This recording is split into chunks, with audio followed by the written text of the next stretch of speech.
कार्तिक मास का दिन है, उसमें तुलसी पूजा हो रही है सब लोग के यहाँ। अगर आपको गाना अच्छा लगेगा जरूर से जरूर सब्सक्राइब कीजिएगा, लाइक जरूर दीजिए, आप लोग सपोर्ट कीजिए मेरे चैनल को।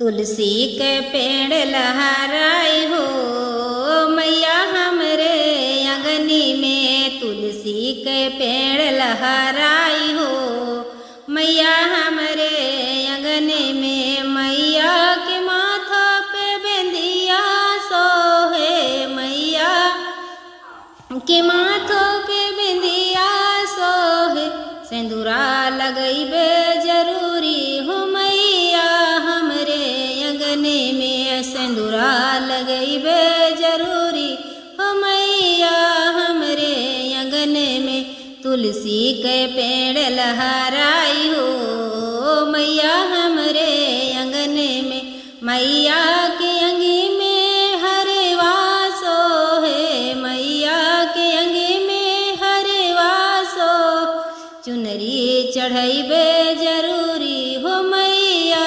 हमरे अंगने में। तुलसी के पेड़ लहराई हो मैया हमरे अंगने में, मैया के बाहों पे चूड़िया सोहे, मैया के बाहों में चूड़िया सो, मेहंदी लगइबे जरूरी हो मैया हमरे अंगने में। तुलसी के पेड़ लहराई हो मैया हमरे अंगने में, मैया के पाँवों में पायल सोहे, मैया के पाँवों में बिछुआ सो, रंगना लगइबे जरूरी हो मैया हमरे अंगने में।